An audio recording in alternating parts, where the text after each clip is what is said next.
All right, hey guys, this is Callie Carroll, and I'm starting some new things. This is postpartum with Callie Carroll. I am 2 days out from having my little man, Quincy Scott Carroll, and I am 39 years old. We have our surprise baby. It's the best surprise ever. You can hear him squeaking upstairs. And I have a 12 and a 14-year-old. Different adventure. This entire pregnancy has been a different adventure for me, and so far, just 2 days in, has been a different adventure for me. And I had some people asking about my birthing process, and I wanted to share about it because it was also extremely different than my first two were, and just a technique that I didn't really even know much about, but I embraced during the delivery, and wanted to share with you guys in case maybe it can inspire or help some of you during your birthing process. And a lot of my girls in my pregnancy group wanted to see what this was like. And man, if I can help them have a difference of what my first was versus this, I would love that. So I think that it's important for me, in order to make you guys really understand, is to explain what my first two were like just a little bit. And then I'm going to talk to you guys about what it was like going in with basically a different level of mindset, calmness, and acceptance. For some of you guys, that probably just sounds weird. You're like, it's childbirth, it's painful, it's like you just got to remove yourself. I totally get it. Just be open-minded and kind of hear what I have to say, and then make your own choice at the end, right? Whatever's going to happen is going to happen in the labor room. Like that is what it is. Like you have to, like I just did a video on my Good Morning Sunshine, like expect to be unexpected, like prepare, but there will be unpreparedness. It just is what it is. But looking at just kind of my mindset going in. Okay, so first thing, my first baby, and you guys, by the way, disclaimer, every one of our bodies are completely different. Our preparedness is different. Our body, the situation is gonna be different. It just is what it is. I'm just telling you my story, okay? So first baby for me, we labored at home the entire time. They said I was having Braxton Hicks, so I didn't really know what was kind of going on. I felt like I was, in labor. That we'd call in, they're like, no. I transitioned at home, meaning that I lost all my, I barfed, puked, pooped, everything. And my mom's like, I think you need to go in. We called in. So we got there at 9.5 centimeters, and we had him within 45 minutes. A lot of screaming on the way to the hospital. My holding my husband's hand. He's like, you're going to have another contraction in 13 seconds. And I'm like, shut up. And I'm just trying to survive the process. Still, it went so quick because once I was there, since we labored at home, that thing was cool. Okay. So that's labor number one with my daughter 14 years ago. Labor number two with my son 12 years ago. We went in a little bit earlier because we were so worried about being later last time. And we weren't quite sure because I was like, I didn't know if I was in labor last time. So they hook you up to a machine. She's like, yes, you're having contractions every 3.5 minutes apart. I was dilated 3 or 4. So they said, just walk around. So we walked for, I'm not kidding you guys, at the hospital, 6 hours in circles. They checked me. I was progressing very, very slowly, which was fine. That's what my body was doing, right? But very slowly. And then by the time we got to labor, it was a lot of back labor. So my baby ended up being posterior. So he was sunny side up when he came out. I learned from my nurse some tricks about that. I don't know if everybody's nurses do this, but I'll explain that in a second. But so when I was in labor, you guys, it was 1:30 in the morning on July 3rd. And I'm telling you what, if you could have seen me, if I could have my mom tell you guys what that labor was like to watch me, because I wasn't gonna have anybody there but my husband. And then I was like, Mom, you have to come here right now. I am in excruciating pain. So she comes, and I ended up back laboring, I had him on all fours, right, to push him out. And I am in the hospital at 1:30 screaming, every F word you could possibly think of. There's only one, right? But okay, over and over again. Maybe there are more. I don't know. Okay, so I am screaming. I am angry. They're like, ma'am, I'm sorry. You're going to have to try to quiet down a little bit. It's 1:30 in the maternity ward. I am mind blown, right? So have my little one. He's perfect. He's great. Love Jace Warren. Those are my first two labor adventures. Okay, there we are. Fast forward. Now I'm in my late 30s. I am 14, 12 years, not late 40s, late 30s, 39, just turned 39. I thought I might have them when I was 38, but different process, right? And a couple things that I did different preparing up for this is that I took better care of my body during the pregnancy because I knew better. I'm a fit coach.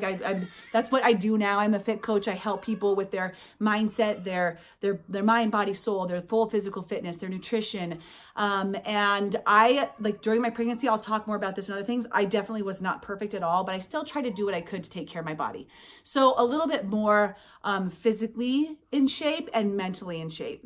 So if you guys are watching this way early on, doing those things now and really working on your mindset and your vision now can be a good piece. So I admit, like, I went into it with a very like a visualization prepared mind. So I heard from, this was like 3 weeks ago, I was at a meet, maybe it was even less than that. It was in late December. And I was talking to my friend and she's like, are you doing hypnobirthing? And I'm like, what's that? And she's like, well, it's where you kind of like meditate and you have more mindset during your pregnancy, during your delivery. And I said, I've never heard of it, but that sounds something like I would totally love. And she gave me a brief overview. So this is how she explained it to me, okay? She said, well, you know how in labor, what you do, and I'll show you guys exactly what I did in just a couple seconds here. You know how in labor when like you find this focal point, like I had the focal point of like with my girl, it was my dog, my puppy, Frodo, because I had just gotten him. So it's like, that would be my distractor. So, so you have a focal point, right? And you remove yourself from the situation. That's what most of us try to do. Like think of a vacation, think of someone else, think of like something that's going to pull your body from the experience so that you can ignore the pain. And I was like perfect before, because I got this when I was a gymnast. We would do this when we would learn our splits. Like you would go down to a certain level of it hurts just enough right here that I have to remove myself from the situation so I'm not feeling the pain that I'm in, right? That's how it was explained to me. I learned my breathing, right? Remove myself, anything to distract myself from being in like this torture. And guys, it's a beautiful experience. You'll forget right after, but yes, childbirth is painful, okay? It just is. All right, so that's really where I was before. So she tells me, now think about that. And think about communicating your body. And I'm a big advocate of communicating with my body. You guys know, some of you know, I had this concussion a couple years ago that I had to like start building a relationship for my mind, body, and soul to connect to myself, to really figure out how to heal myself in some different ways. And I'm an advocate of that now. Sounds weird to people, but it's worked really well for me. So she said, what you want to do is you want to, instead of removing yourself from the contractions, removing yourself from the pain, you want to embrace it. You want it to become a part of what you're focusing on so you can help your body move through it instead of resisting. And this made sense to me because here what I'm thinking about with my first, or like let's say with Jace, right? Where I'm trying to pull myself from the situation and I need my cervix to dilate, right? And I'm racking around the hospital and I'm trying to distract any way that I can. I'm not trying to focus on it. I'm not trying to communicate with my body. I'm not trying to open. I'm trying to just get through it until it happens. That's what I'm trying to do. Right? Instead, what you want to do is you want to visualize and see and be with the pain in that it's not pain. So you use different words. So instead of using, and I don't remember, after this conversation with her, I went and I read one article. I just looked up hypnobirthing. Maybe I'll try to post an article, okay, that I like. Hypnobirthing. And they said, like, instead of thinking of contraction, maybe you think of pressure or you think of surge. It's like an energy surge, right? And then instead of thinking of pain, you think of sensation. It's just a different sensation. It's instead of like thinking like, oh my God, this hurts so bad. It's like, well, that feels different. It's not what I'm used to feeling. So rewiring your brain to what you're thinking about what that really is, right? So I kind of thought about those things. That was as much as I did going into labor. That was it, right? And then I had one other friend talk to me about her labor. She's had 6 babies, a lot of home births. She talked about using a ball. So I'm going to show you how I did that.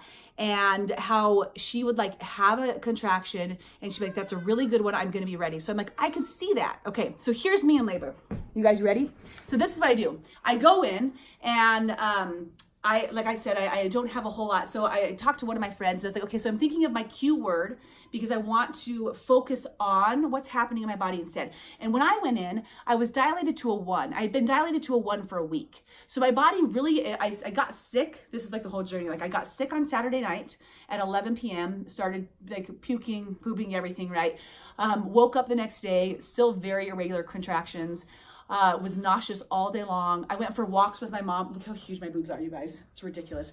I was going for walks with my mom, like light walks. So we would just like walk very slow. I wanted fresh air. I'd come back, I'd lay down. We'd go out, walk about a mile, come back, lay down, get some fresh air. So did that for the next, like from 11 Saturday night, slept all the way until 6 on Sunday. So however many hours that is. 11 to, because people always ask a number of hours, right? Like said 19 hours or so. I was trying to time my contractions. I was taking pictures of my phone. By the way, there was this awesome app called Full Term that I got, where I could just press start and stop my contractions. Once I did that, it was so much easier. So if you guys don't have the app Full Term, grab that. It's got like a picture of a sonogram on it, and you can just start and stop. So you can, it's easier to like see what you have going on. Okay. So we call the doctor, and I'm like, Doc, I don't know what's going on. Like, should I come in or not? And he's like, I don't know. It sounds like maybe you were just sick. Like, it doesn't sound like they're that close, you know, but because they were kind of like 3 to 5 minutes apart, but not like consistent. He's like, if you want to just come get checked and we send you home, no problem. Like, just come get checked.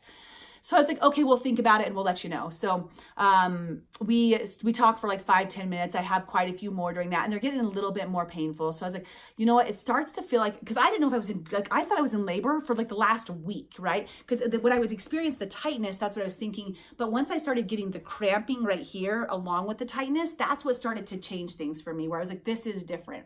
So if you guys are trying to figure it out, that was one thing that was a notification to me. So I go into the hospital, John and I do. And they're getting like more consistently crampy on the bottom. So it feels like something's happened. It feels like I'm pulling apart in a good way, in a dilating way, right? So like, okay, this is going to be good. So we go in, I'm going to be at a 3. Like, I've got to have moved. I've got to have, you know, made a little bit of movement. And they check me, and she's like, okay, so you're at a 1. And I'm like, what? Like, are you kidding me? I look at John, I'm like, 1? Are you kidding? Like, really? So she's like, I'll monitor you for 2 hours because you are having contractions every 2.5 to 3 minutes at this time. But you haven't progressed at all. And so for the next 2 hours, the movie Old School's on. John and I had loved this. So we're like, John Carroll's my husband. So we like watch Old School. I'm bouncing on the ball. This is me, kind of like just trying to like be distracted from the situation. I kind of forgot what I was committed to, right? So I'm distracted from the situation. We're watching. They're getting a little bit more painful. I'm like, okay, this is like, it's going to be something, like definitely like an increased level of pain means something's happening. So then I lay back down after 2 hours. She checks me. She's like, 1. And I was like, you've got to be kidding. Like, for 2 hours, I just experienced that. She's like, so it's up to you. She talked to the doctor. She's like, you can go home or you can stay here. But here's the thing. It's probably false labor because you're not progressing. You're not dilating. You're at a 1, but you're having contractions every 2.5 to 3 minutes. And I'm thinking, so you're going to send me home, and how am I supposed to know when to come back? And she's like, well, when the contraction pain's so bad that you can't talk, or when you can't walk during a contraction, I'm like, they're bad right now. So how do I know not to have a baby at home at this point? So that's like, we're trying to figure it out. What do I do? And she's like, but you're not making any progress. So she leaves, and John and I discussed it. She's like, you can stay or go for 2 more hours. We'll monitor you 1 more time. If you don't progress, we'll send you home. So I was like, let's just stay. And I'll lay here, because position changing, if your contractions change when you change positions, can mean that you're having false labor. So I'm like, I'm just going to lay down. I'm not going to do anything. I'm just going to sit here. So she leaves the room after. She's like, okay, I'll monitor you for 2 hours. We turn off the TV. John goes to bed. I lay there and I be with my body. This is when things change for me. Sorry, minute 13 of the video. This is when things change for me. So I lay there, and instead of ignoring the pain and removing myself from the pain, I'm sorry, I need to work on that a lot from the sensation. I be with the sensation. So I'm actually like focusing on the sensation. So as I'm laying there and I go through a contraction, instead of trying to remove my mind, I would actually breathe. And this is when I discovered my Q word.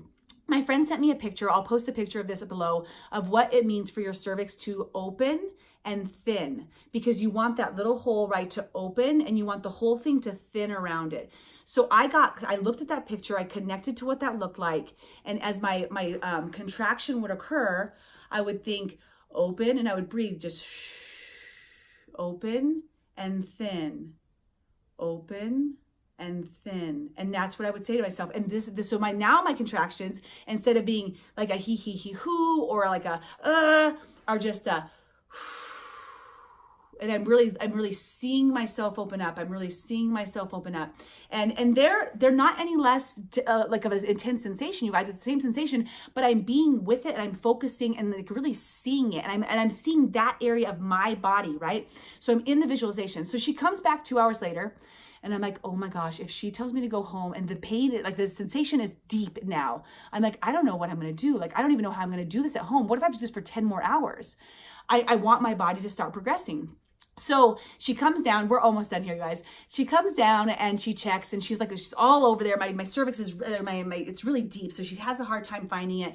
And she's like, okay. She comes out. She's like, well, you're at a 3, 3.5, maybe even a 4. And I was like, Like 2 hours of laying down doing nothing and focusing and visualizing, that's what makes it happen. The other doesn't making you do anything. For what ended up being, you guys, 21 hours of distraction, no dilation, 2 hours of focus and being with the sensation, complete progress. That's amazing to me. It was amazing. So she's like, we're going to admit you. We're going to get everything done. Then I'll monitor you for 2 more hours. So they do all the paperwork. They do the admittance. I'm still having them. I'm being with it while she's doing it. I'm visualizing in between conversations. Then she leaves me and she's like, now you have 2 more hours to go. This is at now midnight, 12:30 about 12:30. So I'm at a 4 at 12:30. She goes off. And I'm like, John, you go back to sleep again. I'm going to do this again. Like, I'm going to be with myself. So this is when I got the ball out. Okay. And this is when I used the ball right. So during my contraction, what I did is I had a hard time. Quincy was up underneath my rib the whole time. So he was so high that I don't know. It was like, no matter what, you could feel him curled up here. So I laid back on the ball. Like so, and by the way, if you don't have support, like you need to make sure you have someone who's going to help you with this process if you're not used to a ball work, right? And you don't really have core muscles at the time, so you have to figure out how to get down on the ball. So I was right here, and I opened up my legs pretty wide right here, and I just laid back just like this. And during every contraction, I would really like have my legs wide, and I would think open and thin. Remember, those are my key words. So every contraction, I would just breathe. My mind would be going open and thin, open and thin. And the sensation is, yeah, do you want to do other things, you guys? But if you're just being with it and you're seeing it, and then I would wait, and then when it was done, I would take a deep breath. And if I was able to maneuver myself down, I kind of maneuvered down and gave myself a break for about a minute. And then when I felt one coming on, and this depends, or you just stay on the ball the whole time, right? Your spouse might need to hold the ball for you. Then I would get back on and I would do it again. So here's what happened, you guys. With this open and thin, I was right there. I started to have the sensation that I needed to poop. And she told me, if you need to poop, because I told her before, like, what if I have to poop? She's like, well, come and get me first. So that was at what, like 12:30. So I grabbed her, maybe it was 1:30, about an hour later. And I was like, I really feel like I have to poop. Will you come just check me to make sure that I'm okay? So she comes in and she checks. I'm at a 7. So I went from nothing, right? And she actually said at the end that I went from 3 to 10 in 2 hours. I had the baby after 2 hours of that. So went from 3 to 7. And she's like, so I think that you might, like, it might go a little bit quicker. So we're going to start preparing. So now they start setting up the heating station. They set up everything. They let the doctor know. And in the next 20 minutes, we call who we need to call, get my kids there. Next 20 minutes. And actually I was sitting there and my kids were like, they're on their way. And I decided not to use the ball for my next 2 contractions because I didn't want them to come too soon, because I could tell my body and my mind were communicating. As wacky as it sounds, you guys, like I could just tell that it was working. So I was like, I'm going to just accept these 2 right here. And then after that, I went back down on the ball. I did 3 or 4 more contractions on the ball with the breathing, the open and thin, and visualized. And then got back up into the bed. She came in. I was at a 10. The doctor came in. He said, let's do this. My water hadn't broken yet, so they broke my water. He's like, okay, you're ready to push. But the baby was still, go back 4 contractions. The baby was still up here. So there's not even a head close. I'm fully dilated, but he's like hiding. So now that I'm dilated and my open and thin had worked, I spoke to my baby. This is weird, right? So one of my themes in life, I'll have 2 more, a minute and a half here, is I always talk about pulling in light and love and pushing out light and love. Like that's what I want to do in the world. That's my mission for inspiration, is breathe in light and love and breathe out light and love. So I was like, you know what? God gave me light and love created this baby. Now my little baby in there is light and love, and I want to bring him to the world.